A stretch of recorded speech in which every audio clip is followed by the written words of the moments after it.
So, welcome to Active Travel Cafe. We have a great lineup this evening. Shortly, we will be going to Xavier Brice of the Walk, Wheel and Cycle Trust, formerly known as an organization I'm sure none of you had ever heard of called Sustrans. And we're going to have a really interesting exploration of their strategy, forward plans, and of course, the rebrand that will be really interesting to hear all about. And we've had a sneak preview, everybody, and Xavier has the most whiz-bang presentation I think we've ever had on Active Travel Cafe. So brace yourselves. Before that, though, we've got the opportunity to do a quick roundup of anything, any updates from your neck of the woods, anything that's going on that you want to tell our community about, any news that's breaking. Bless you, Amy. I spotted that sneeze. So anybody got an update for us from where they are? Adam, you've got your hand up first, and then I'll come to you, Robin. This is more of a national thing. The CWIS 3 has been launched. It was a cycling walking investment strategy. What you have to be there has been no per head allocation calculated as yet. So it's the initial stages of it, and so they're just looking for feedback. So get stuck in. Brilliant. Good. Thanks for the heads up, Adam. That's great. Get stuck in. Robin, over to you. What's happening in Oxford?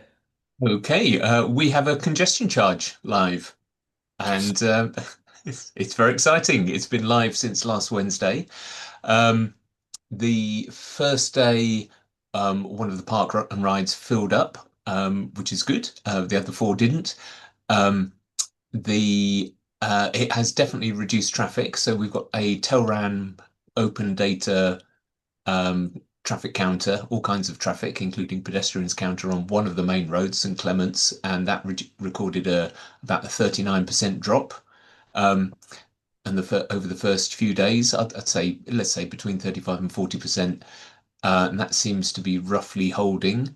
The pedestrian traffic in the centre is certainly still there. It's Let's see what happens to that. Maybe it's a little down, but it's within the range of what we'd normally expect. Some traffic patterns have definitely changed. There's certainly less towards the centre, but some of the outer roads on the east towards the ring road are more because probably more people are doing the ring road. I think there's still a lot of misunderstanding about what you can and can't do with the roads you can, because it's not a zone, it's six specific camera points.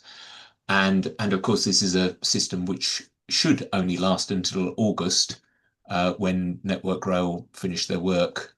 Botley Road, which is the main road out to the west, opens, and then it will switch over to traffic filters, where instead of a £5 charge, if you don't have any permits, and that's a whole complicated issue because there's 30 types of permit, um, then it will be a fine of £70 reduced to 35. So it's a pretty complicated system that's evolved after lots of consultations.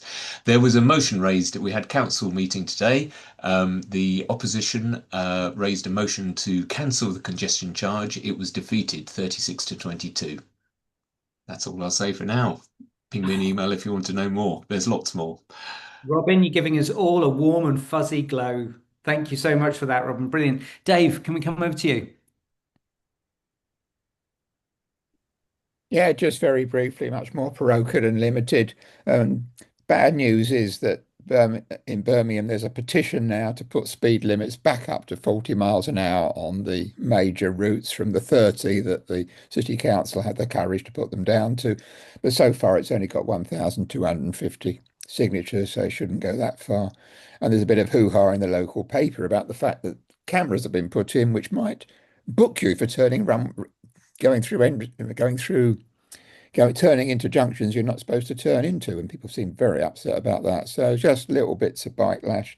Good news, Push Bikes is sponsoring a new project led by Hilary Top, which is building on the success of bike buses to encourage and enable family cycling by getting people together at the end of the bike bus and thinking about other ways of doing things. Lots of ideas, and Push Bikes put a bit of money to that. And West Midlands Combined Authority and no, City Council with West Midlands combined look like wanting to pick it up. So we're pleased about that. The other good news is that if anybody's tried to get around Birmingham and follow the signs, most of them have been are too dense for cycling, and anyway, they've been covered in graffiti. So the city's consulting on the new signing system to help people get from New Street to where they want to go. Brilliant. Thanks, Dave. Great roundup. Brilliant. Amy, can we come to you?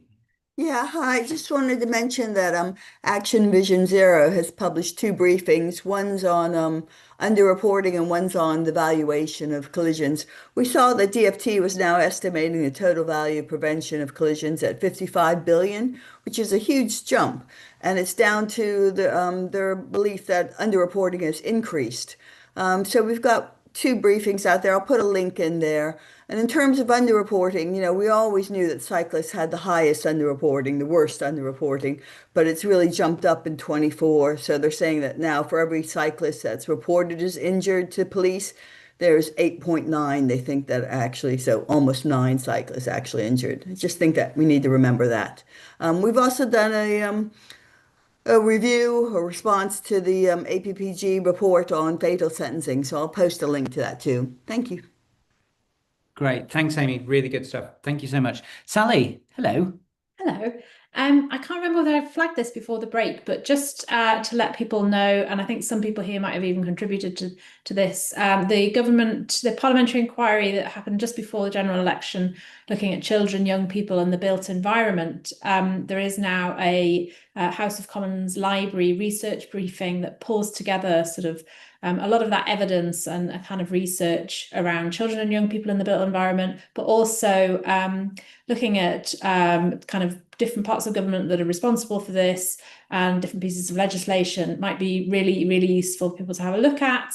Includes something around with the work of Active Travel England and various other bits of traffic, road traffic legislation.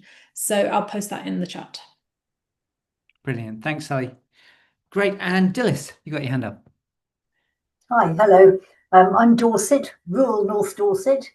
I'm a former parish councillor, but I now try and do things at a bit of a wider level. So 3 things I want to just report back on. Dorset had its third COP ahead of Brazil's 30th. And we had double the number of attendees we had a year ago. And we covered many things, including the need for better public transport options. So we had a great debate on that and many other subjects as well to do with climate change.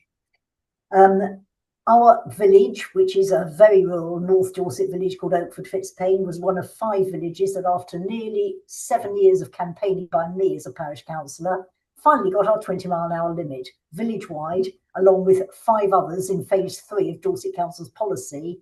That was a direct result of our campaigning 7 years ago to get a policy in place. We're hoping that will roll out and it will start to be a default policy rather than application from the bottom up, it will be from the top down. And last thing, I organised Dorset's first glow ride in Bournemouth, which is in the Dorset's metropolis perhaps, but at least it got a notice and attendees. And we did a 5-mile route, including along the seafront, which is equivalent to half all the journeys made in the UK. Thank you. Brilliant, Dilys. Wonderful roundup, and well done on charging forward in Dorset. It sounds amazing. Right, last one, and then we'll go to Xavier. Martin, can we come to you? Hi. I spoke a few weeks ago about the devolution bill, which includes the concept of key route network. This is now past committee stage in the House of Commons. The idea of this is that the combined authority areas will define a set of roads within the area, which will then become under the exclusive control of a mayor. And unfortunately, there are no safeguards in the bill beyond the vote of the councils to sort of set out these. So it basically means that anyone who's in a current mayoral area or future area, which will be most of the country, could see traffic regulation orders, speed limits, and so on completely wiped out using these executive powers. Some of us are still trying to get amendments in at the next stages, and I've put a link in the chat. Thanks, Martin. Yeah, and thanks for keeping us focused on that issue. I know you've been flagging it with us loads, and it's brilliant. Thanks, Martin. Right, so excellent roundup there. Post anything else you've got that we all need to know about in the chat. It's a really good forum, this, for sharing intelligence and information and action. But now, with a big drum roll, let's go over to our speaker this evening, Xavier. Can we bring you in? Sure. Hello. Hi, Steve. Hello, everyone. Can everyone see me? Yes, we can. Yeah, awesome, good. Well, it's great to see familiar faces, familiar names, including some colleagues from Walk Wheel Cycle Trust. So I'm here to talk about the fact that we are now Walk Wheel Cycle Trust, and also talk about our new strategy. So if you bear with me, I'm going to share. So 2 secs. Here we go. So let's just go up to the top and slideshow. How's that? Can you see that behind me? Yep, excellent stuff. We can see Yeah. it. Great, excellent. I think it's better to have me on screen as well rather than disembodied voice. Love it. But tell me if it's a pain and you can't see the slides, because I can just see the slides. So Steve, tell me if I start obstructing these rather overhyped slides. They're not that good, but I'm glad they impressed when we did the run through earlier. So like it says on the title slide, from Sustrans to Walk Wheel Cycle Trust. So I'll take questions at the end, and I'll get going. So it's always good to start with a story, isn't it? So once upon a time. So as I'm sure many people here know, almost 50 years ago, we'll be 50 in 2027. Small group of people came together in Bristol, and sort of set up a pressure group and called Cycle Bag. I'm pretty glad we're not called Cycle Bag anymore. They weren't actually a charity, it was a pressure group.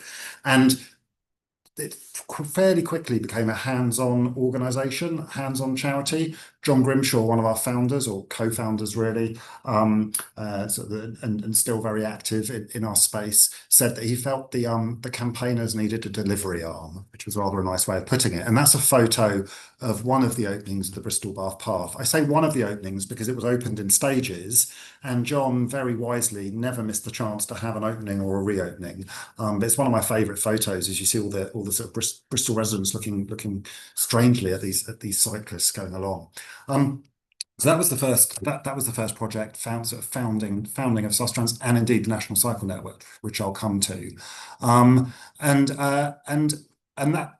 Just a little bit on Sustrans. So a little known fact, in fact, I only found this out earlier this year. The way that Sustrans came about is Cycle Bag, when it started building the Bristol Bath Path, it needed to issue contracts to construction firms and the like. So it needed to set up a company we still have registered today, called Sustainable Transport Limited.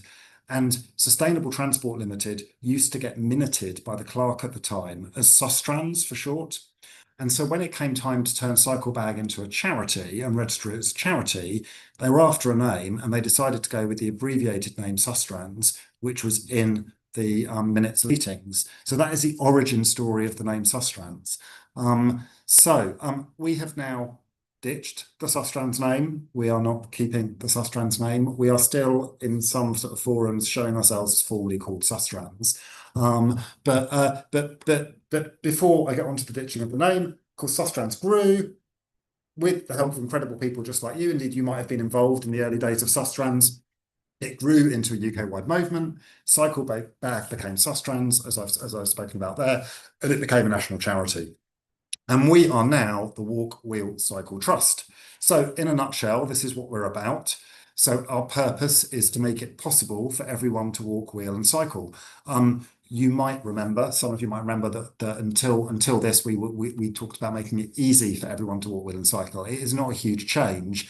And indeed, that's quite an important point. We are not fundamentally a different organisation. You know, our purpose is pretty much the same as it was. It's just that possible is a more powerful word than easy. What is below it has changed, the way we describe what we do. And I think that's quite a rich description. I'm not going to read it out, but do have a read.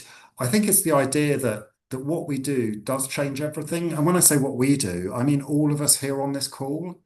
You know, it can sometimes feel that faced with climate change, faced with sort of, you know, political polarization, all of that, what we do doesn't matter. But of course it matters. It absolutely matters. It makes a real difference to how we live, to our environment, to how we are individually, to how we are with each other.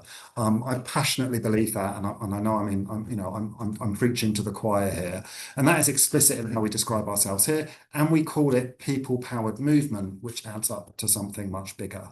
So why have we done this? Why have we changed our name?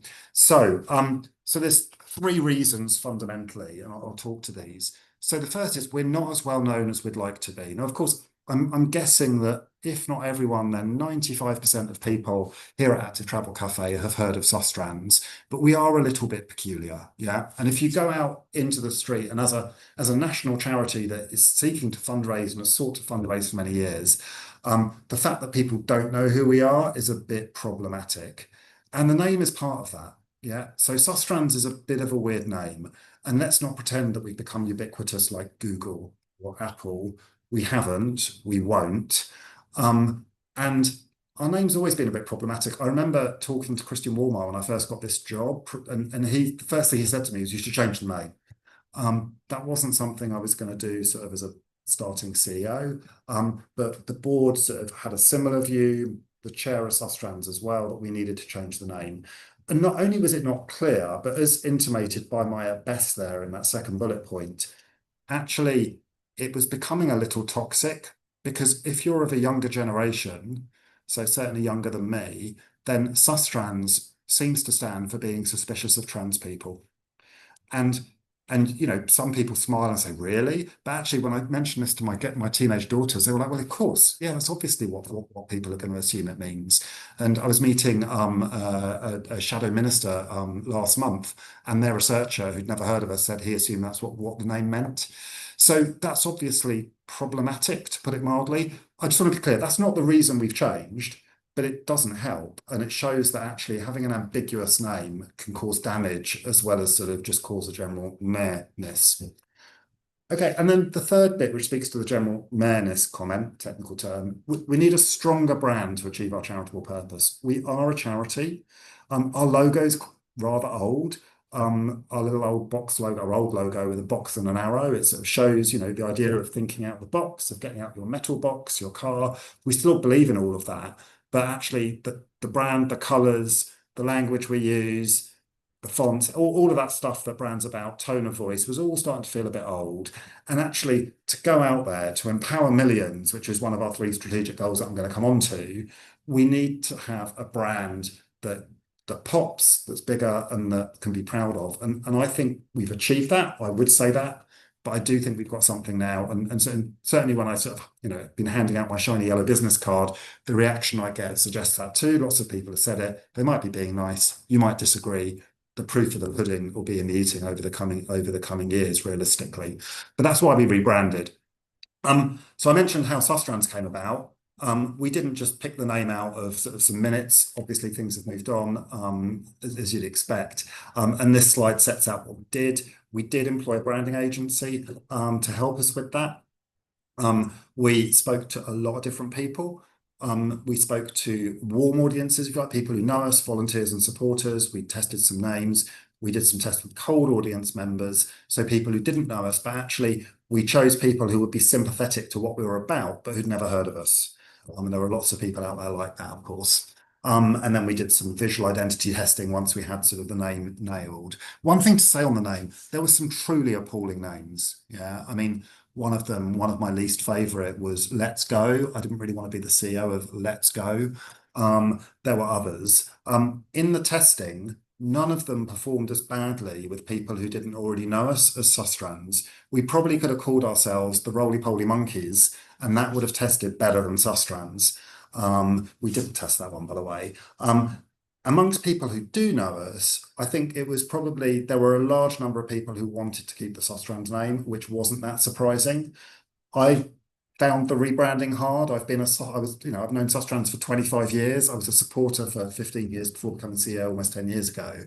But I am not the intended audience. And that's a really important point here. You know, in truth, Active Travel Cafe is not the intended audience for our rebrand, because as we know, we need to get out and we need to bring people in with our movement, in with people powered movement, not just as Walk Wheel Cycle Trust, but in what we're trying to do collectively, which is to make it possible for everyone to walk, wheel and cycle, give everyone the choice to do that, and have people actually wanting this at the ballot box in local town hall meetings, and not just people like us. So that's a bit on the process, and again, a bit more on why we did it. So what does it all actually mean?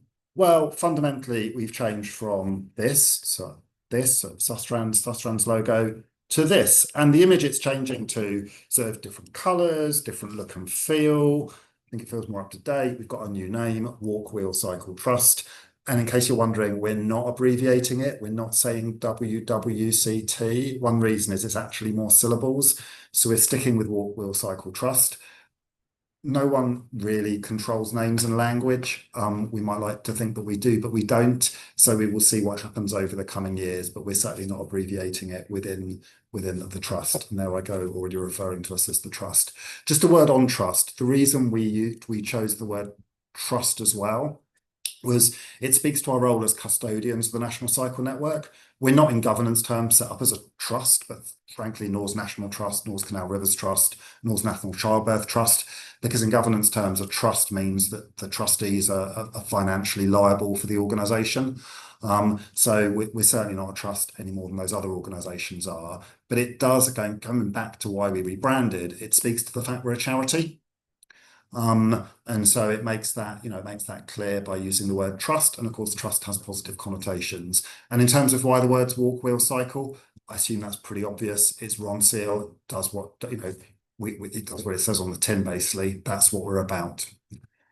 So this document that I've got put in front of us, the cover of the document, is our strategy. It's online, find it on LinkedIn, find it on our website. I'm going to take through the highlights. It's a strategy that goes out to 2050. But our focus is the next 5 years. And that's a sort of strap line because people-powered movement changes everything.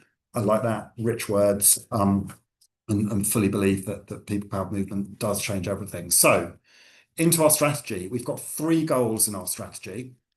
So, oh, there we go. Oops, no, that's a bit of hesitation on the first one. So the first one is building.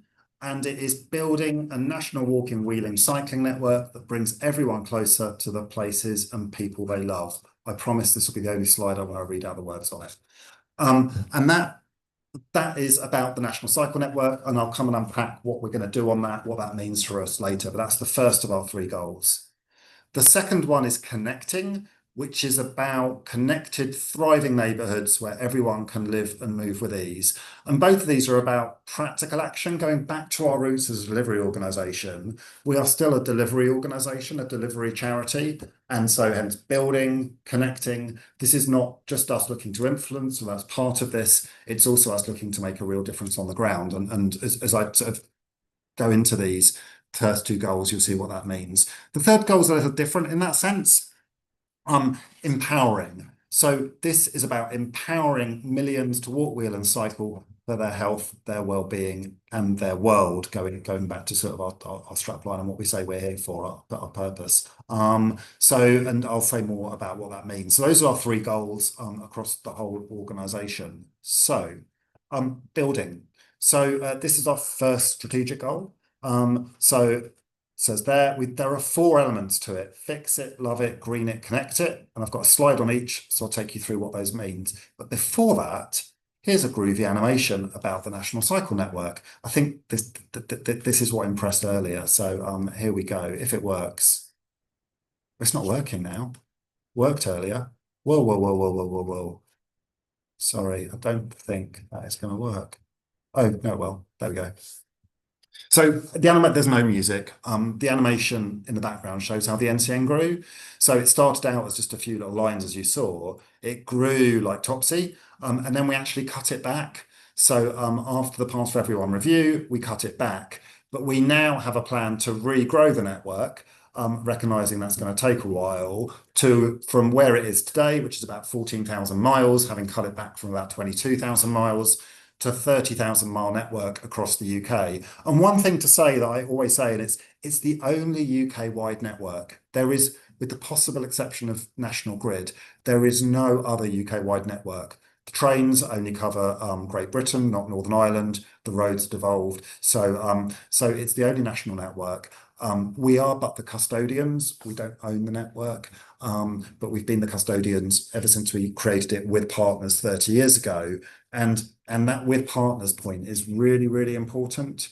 So we don't own the network. We can't do anything without the work of partners. So landowners, other charities like Canal Rivers Trust, National Trust, local government, regional government, devolved government, national government, volunteers, absolutely critical to what the network means and is, and what we want to be able to support our volunteers far more than we've been able to in recent years as part of this, and then working with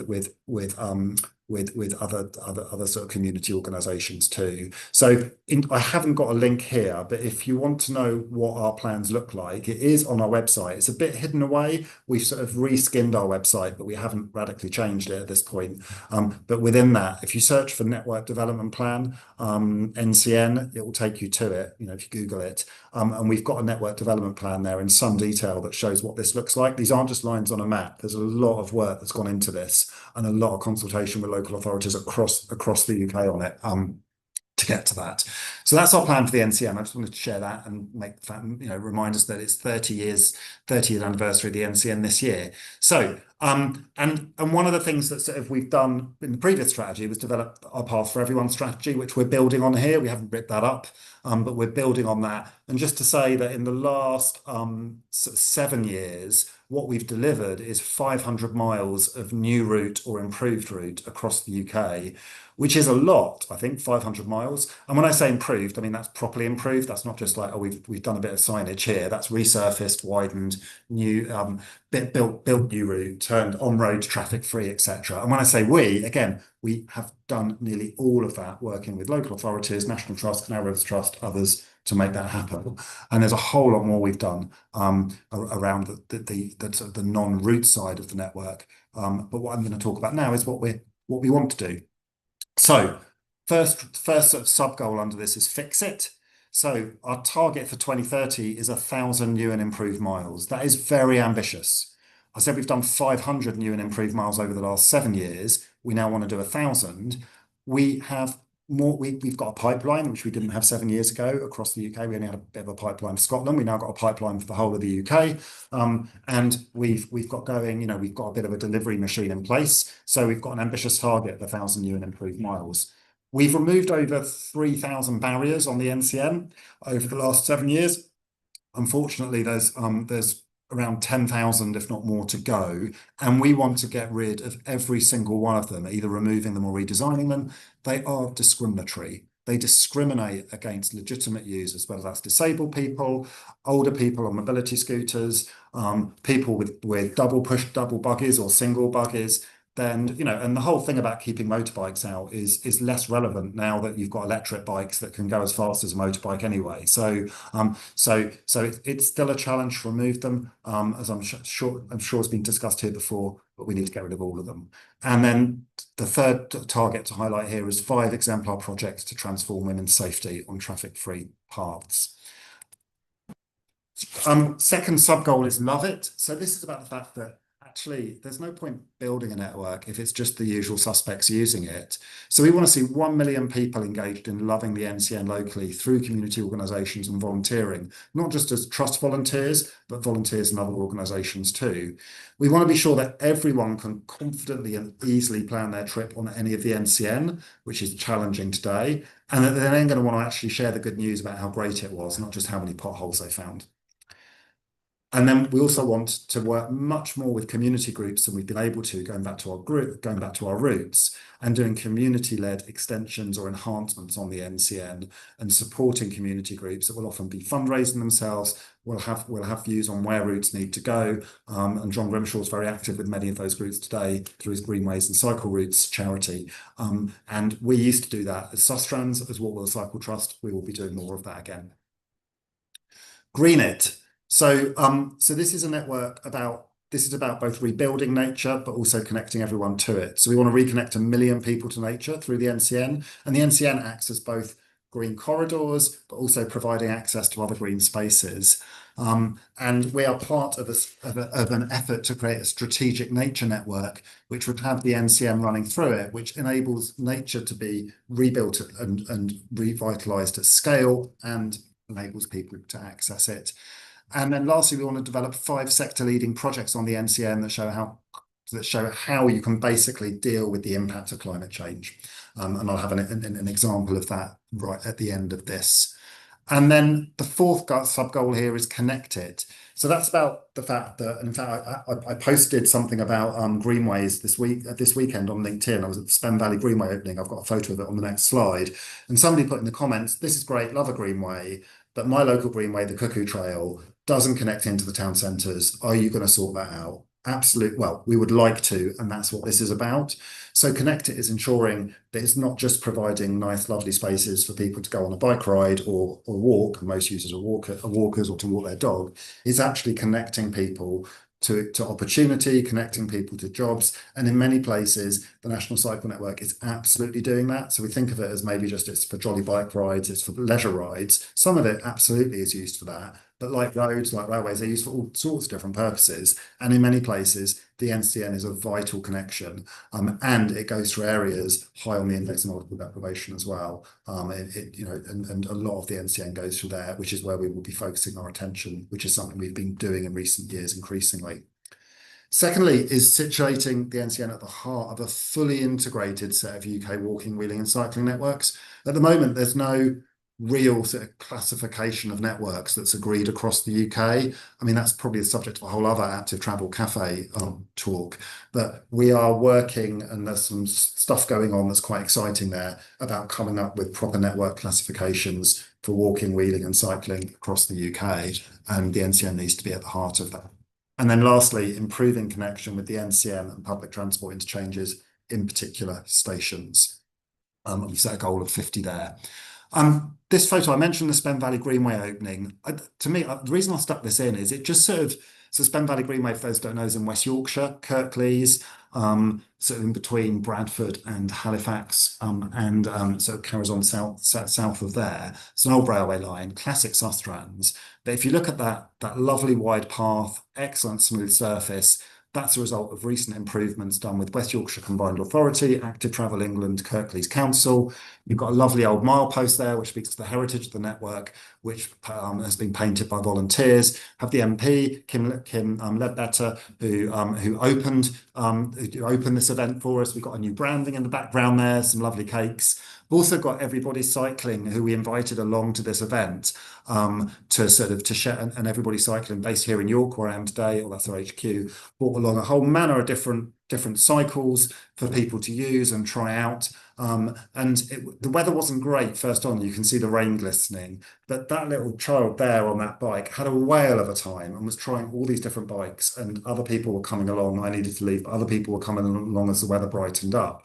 And it speaks to that fact that we need to work with others. We don't own the NCN. We don't do everything as Walk Wheel Cycle Trust. We work with other organisation and partners to make things happen. We have volunteers there as well, and it was great. But the other thing I just wanted to highlight was on the right-hand side. This is a little bit technical and geeky, but I love this detail. So on the right-hand side, you can see a bridge, an old railway bridge that Spen Valley Greenway goes across, and that was tarmacked as part of this.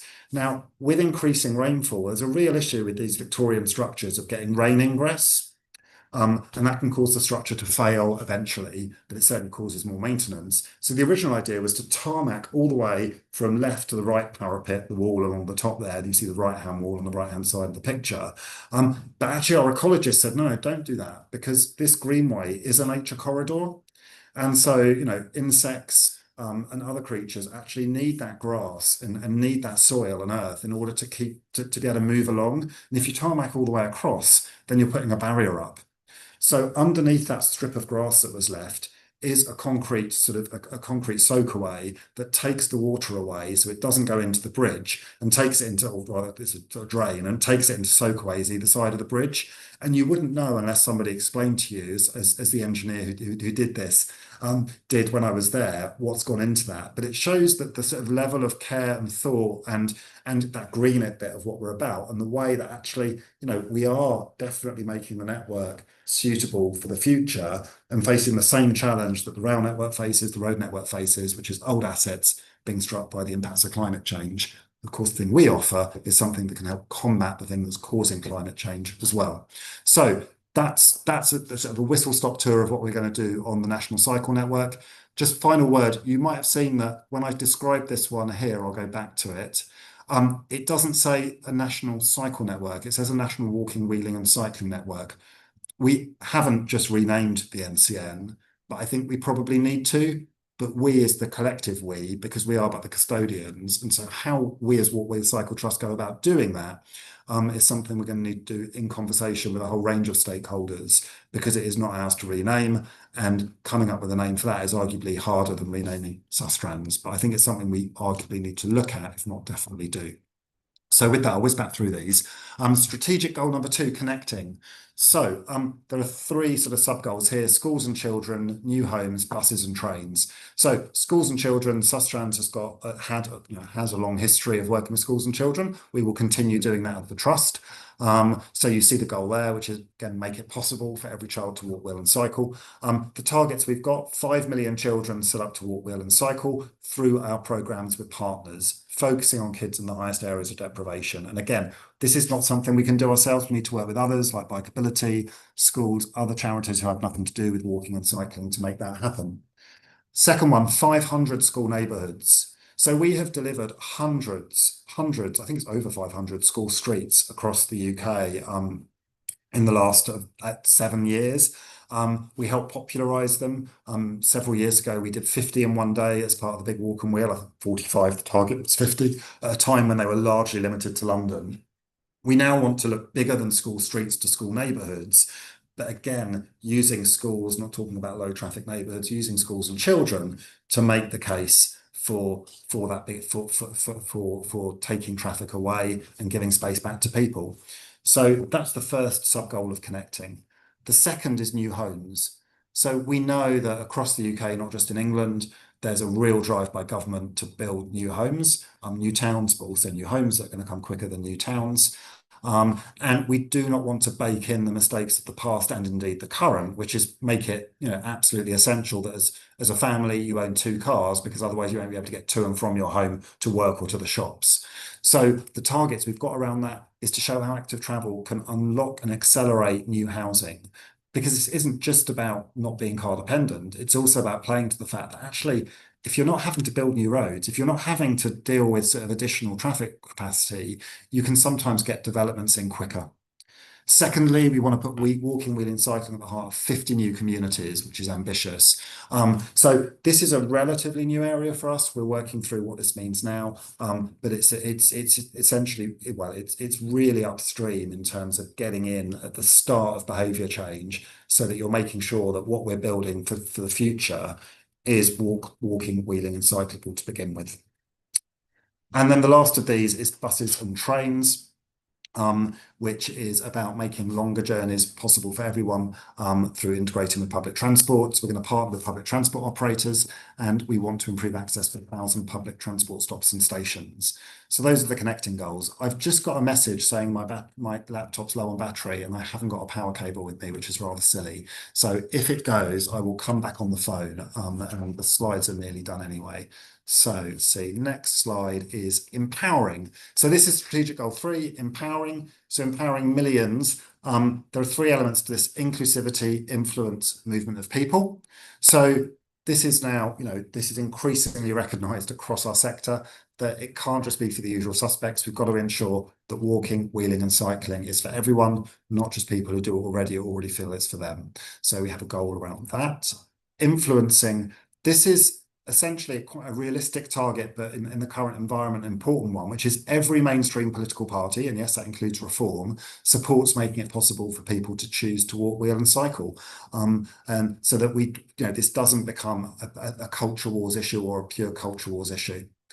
And then lastly, and this is sort of very much about Walk, Wheel, Cycle Trust, we want to see millions more people, 5 million more people, giving their voice, time or money as supporters, as advocates, as volunteers, to support what we're trying to do. So that's a whistle-stop tour of our strategic goals. I will stop sharing now and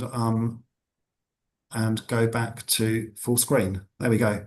Brilliant. Xavier, that was excellent. I don't know whether you spotted it while you're presenting, but you got many applauses, thumbs up, love. Oh, cool. That went down a storm. I won't get as distracted by commentary on how many helmets were in the photos. Because I know that people wearing helmets. It should be a mix of people wearing helmets, and some wearing, some not. We're usually pretty good on that.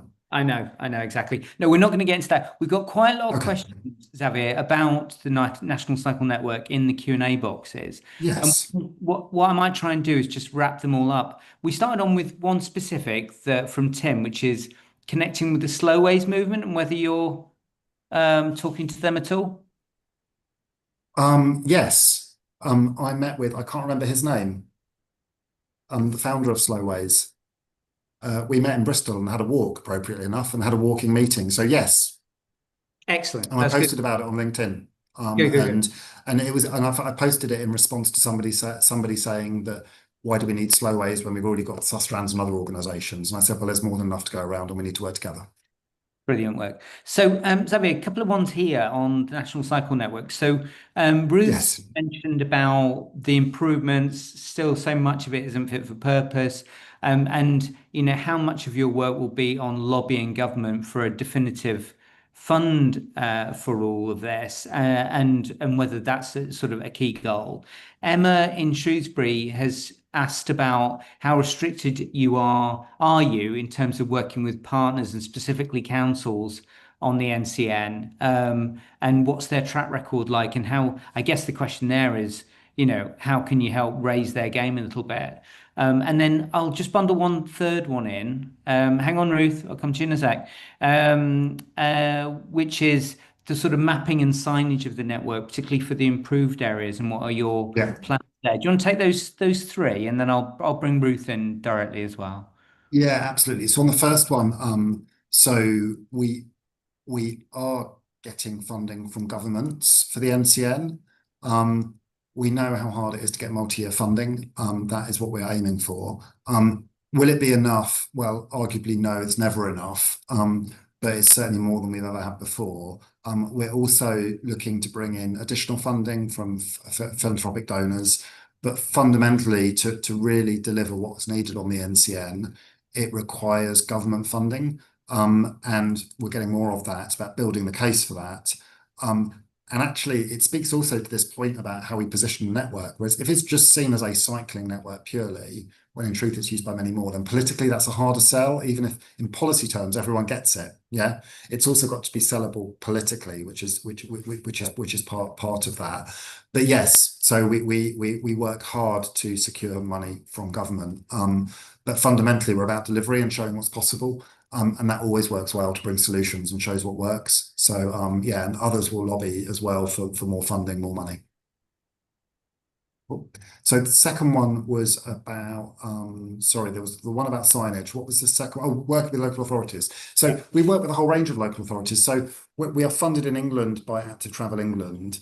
A lot of that we deliver with local authorities.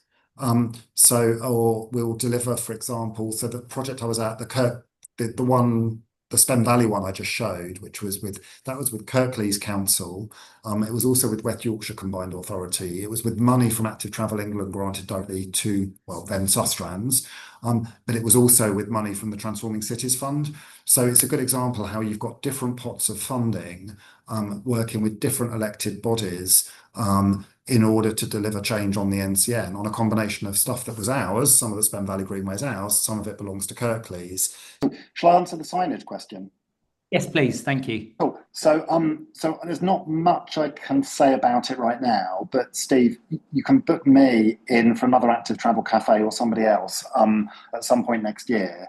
But there is work afoot looking at developing a UK-wide wayfinding system for walking, cycling and wheeling, and it would be UK-wide.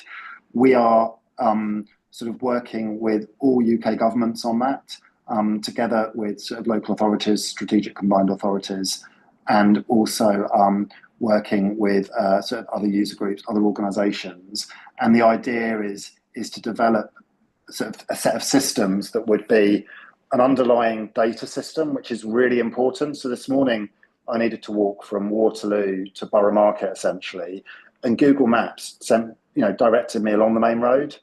There's no way I was going to walk on the main road. That's nuts, yeah? And actually, it's quicker to go another way. But until you get that data level right, if all the time that data level is wrong, it doesn't really matter what you do, because I wasn't going to follow the road signs. I did that. So there's a data system, a network classification system that I alluded to, which is quite different for walking than it is for cycling, and wheeling covers both of those. wayfinding, which isn't just about on-street signs, it's also about things like apps and, which speaks to the data.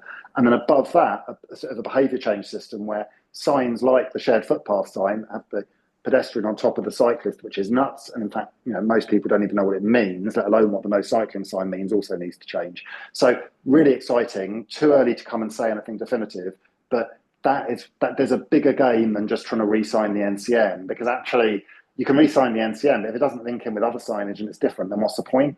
So let's get the system right and then roll that out in the years to come, because in truth, whether it's re-signing the NCN or re-signing all active travel routes or signing Manchester's network, that's a work of years, and you want a system that joins up like we have for the trunk road network and local roads.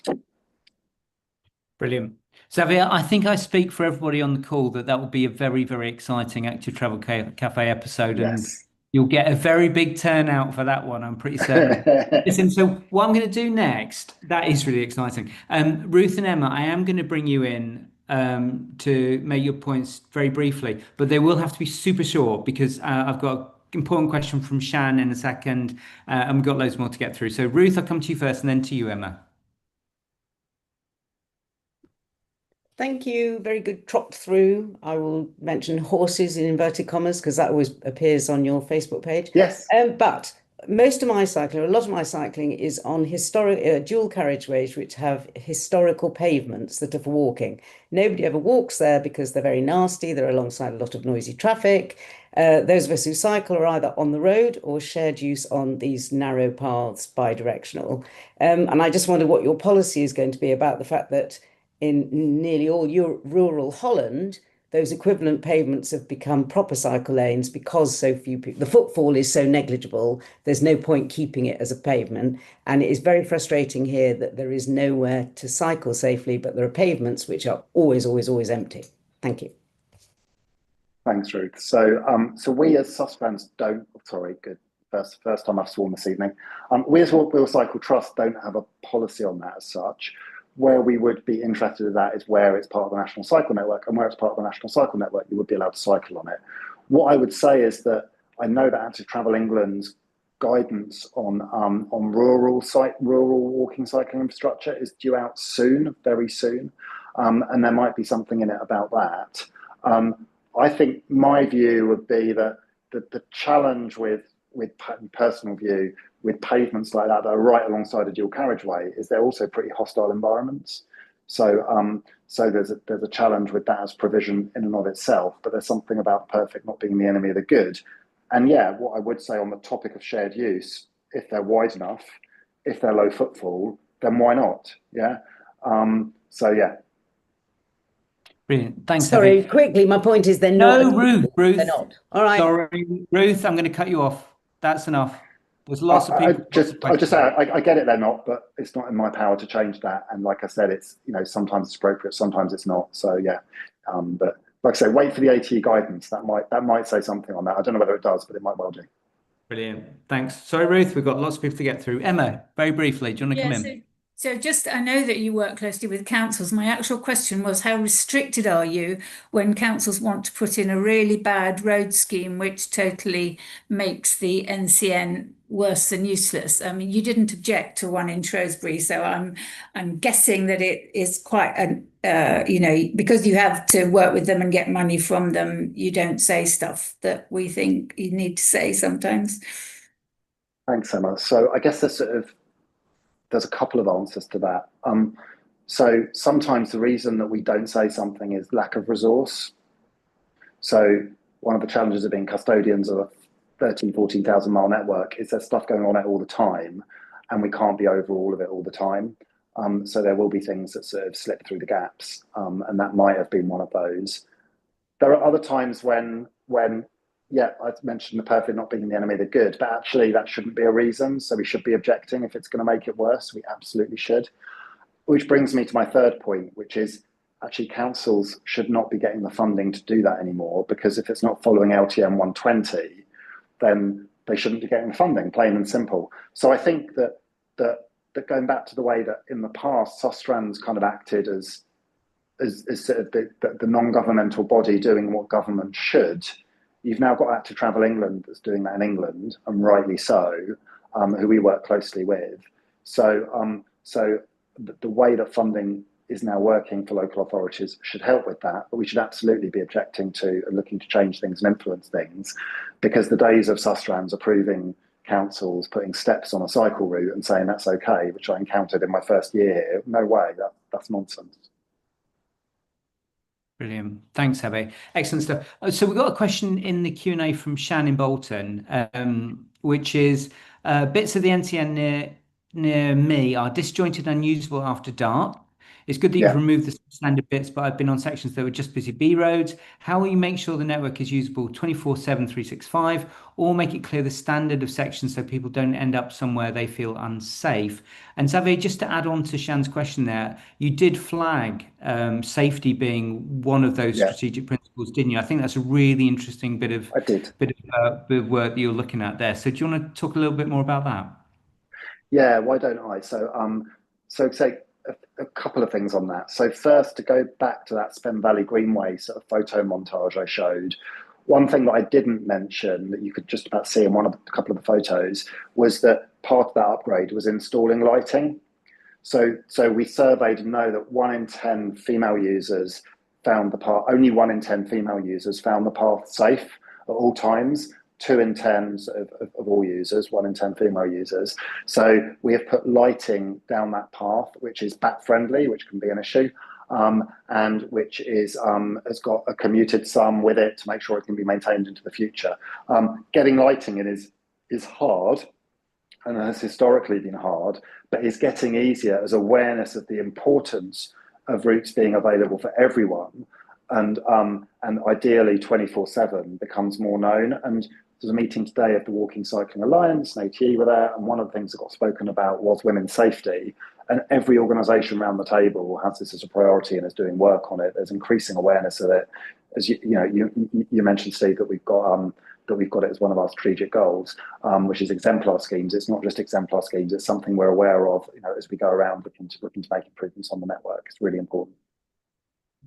And yeah, it's not just, I just saw the chat pop up there. It's not just about lighting, it's about sight lines, it's about a whole host of things. And we've done route audits in Wales, we did a route audit on a bit of an NCN that sort of highlighted all the things that were wrong about it.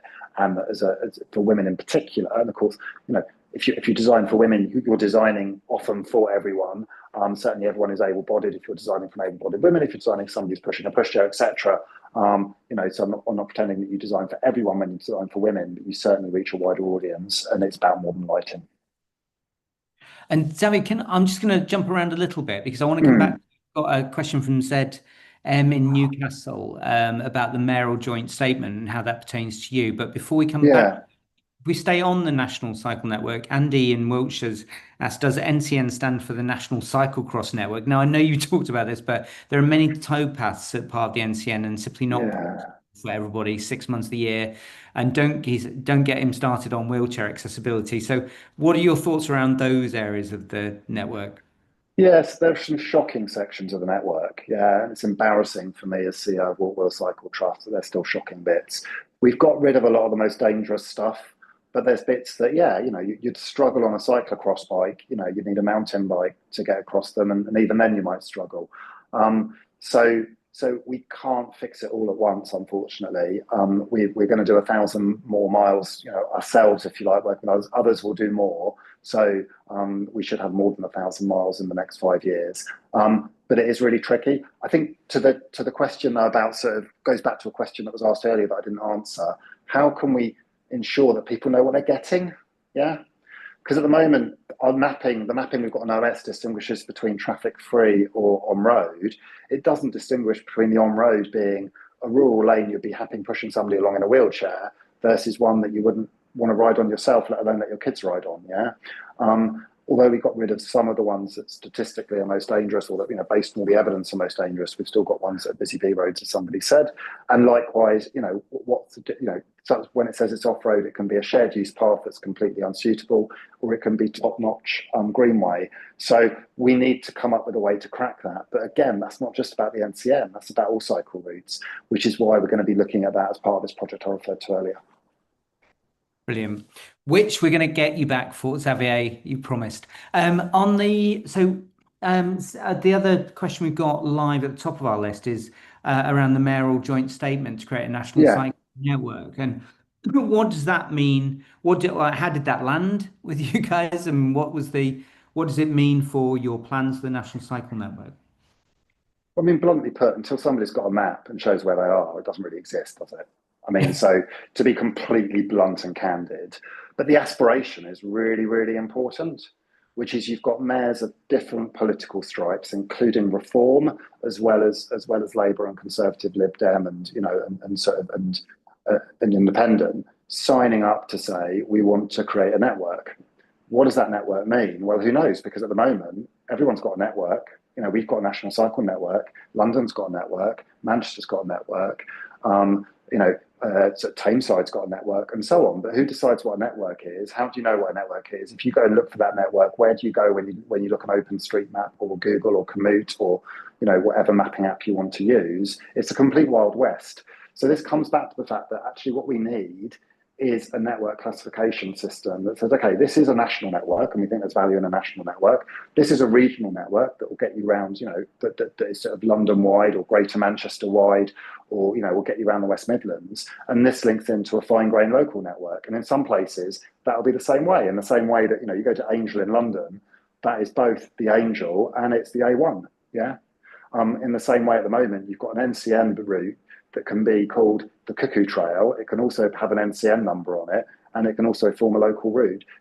So I think it's recognizing that we can get a bit precious about it and say no one else is allowed to have a network. That's definitely not the case. We need to sort this out. We need a network of networks fundamentally, and we need it to be intelligible because above all, you've got to have people who don't want to have to go onto the OS map to use this, who just want to go into Google Maps or whatever it is they're using, and probably not a dedicated cycling app, and just be able to get from A to B really easily, and then find signage that mirrors that, and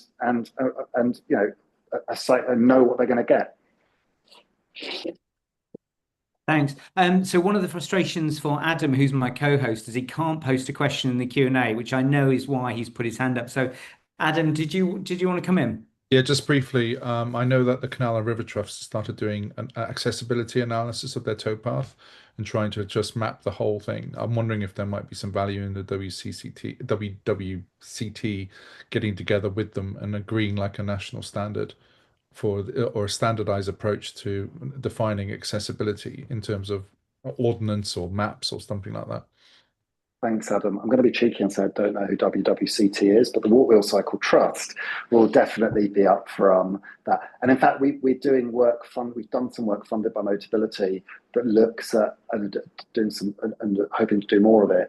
That looks at how actually, online especially, how digital mapping can enhance the experience on the ground, especially of disabled people. And going back to that project I was talking about, it's walking, wheeling, and cycling. So while you've probably got two different networks, a cycling network and a walking network, and wheeling covers both, depending what type of wheeling it is, the question of wayfinding and network interpretation and what that means, you need to think about all different types of users, not just people who have mobility needs that are different to somebody using a bicycle, but also people, for example, who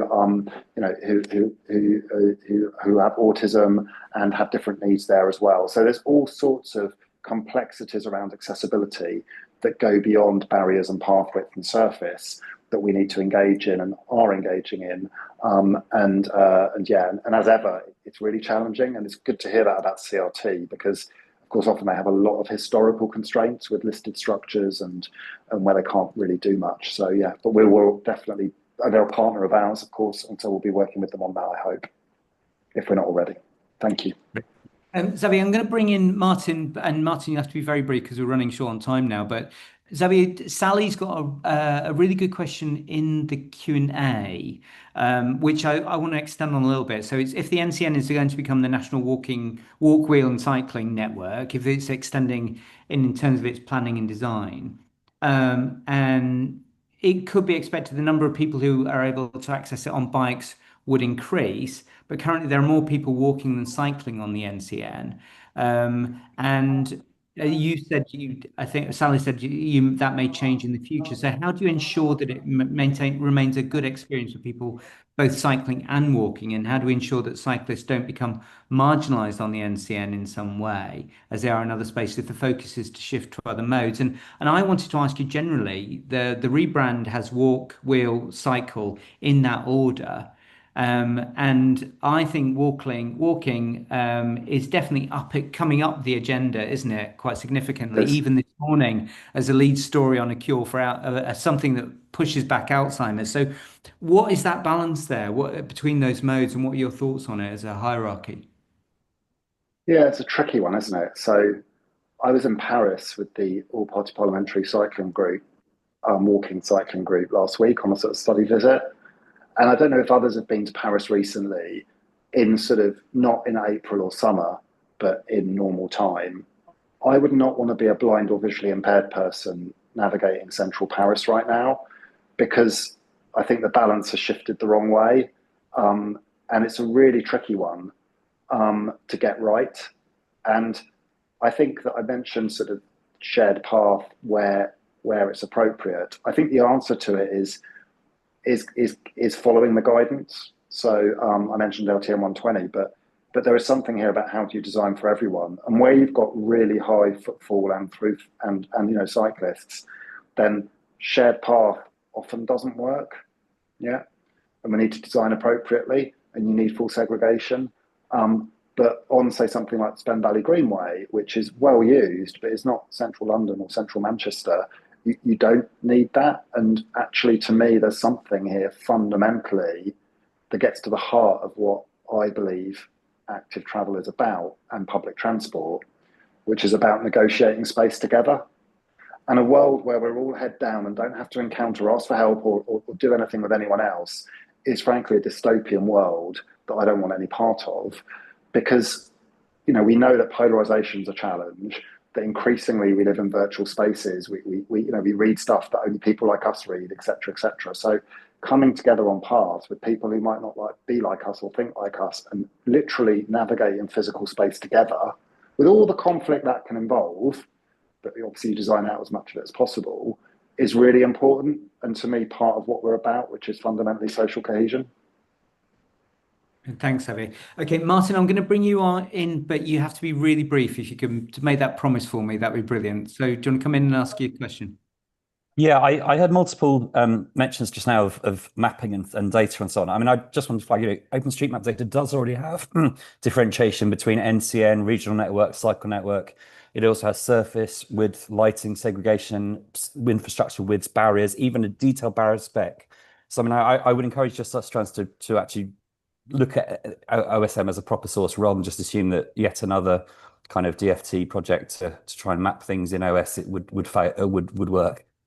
It's definitely not like that. OpenStreetMap has the same issues, which is there is no agreed classification of what networks are. There is no agreed data standard for active travel stuff. So it's not about about the granular detail. It's about an agreed data standard. I completely disagree with that, I'm afraid. And I think I would urge you to speak to a consultant who actually understands OpenStreetMap data, because whoever you've spoken to has given you the wrong information on that. Okay, Martin, I'm pretty sure we're talking to the right experts, but maybe you want to email me with who we should be talking to, because there is no agreed data standard globally or UK-wide for active travel data in the way that there is for public transport data. It sounds to me like that is a follow-up, Martin, with Xavier. And if you wish to do that via Active Travel Cafe, we'll happily pass it on. Just a couple more things. Graham, in Oxford, I'm just wondering, yours is a really important question, but I don't feel I'll do it justice if I try and truncate it. Do you want to come off mute and just ask your housing question very briefly, if you don't mind, of Xavier? Yeah, Xavier, I've taught architecture and urban design for many years, been deeply interested in street layouts. And my problem is that Department of Transport hasn't supported Manual for Streets, and it hasn't supported the National Model Design Code.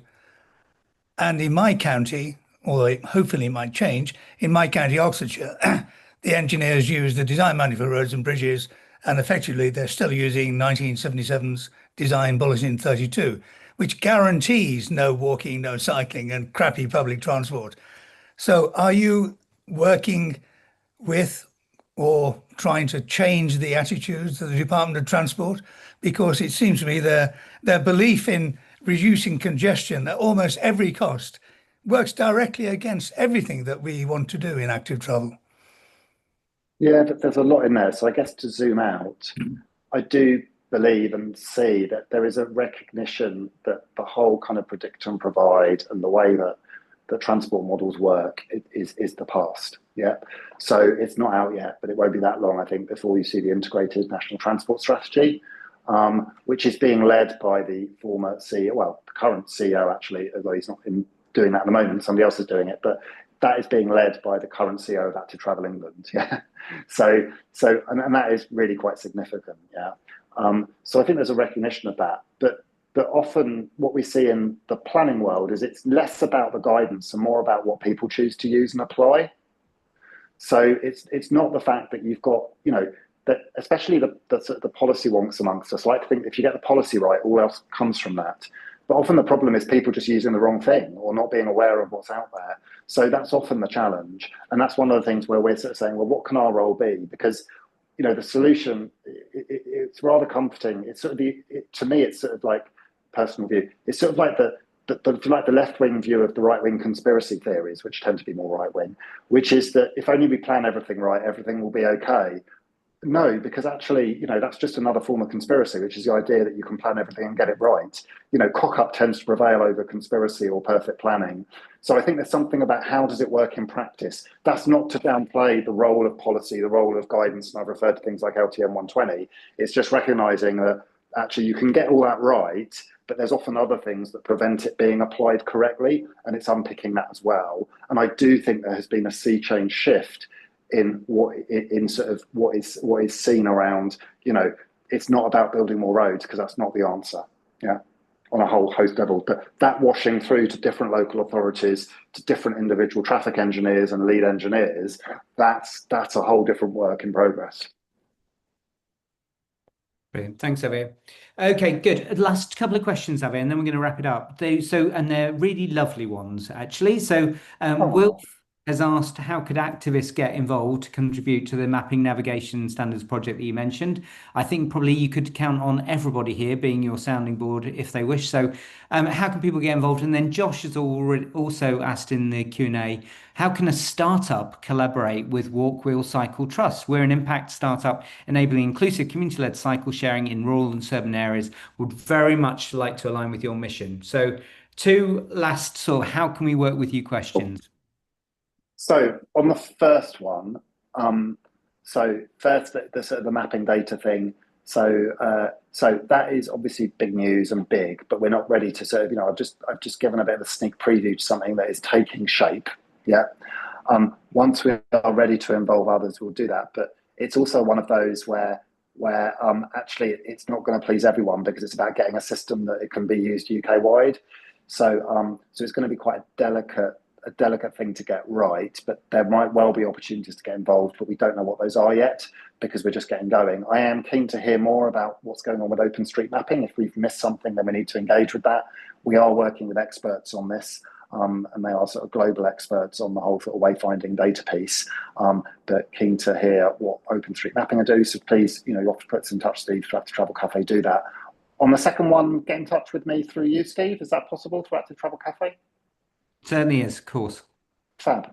So yeah, Josh, get in touch with us, email us, we'll pass you on to Xavier, and the collaboration can start. What a beautiful thing. Cool. I'm going to wrap us up there, Xavier. Thank you so much, and particularly with failing batteries, but very beautiful transition. It's been a roller coaster. Let's face it, it's been a roller coaster. But it's been a joy to have you on. Thank you so much. Really exciting. You've tickled us with a future project as well, which few of us will be able to sleep. We'll be so excited about it.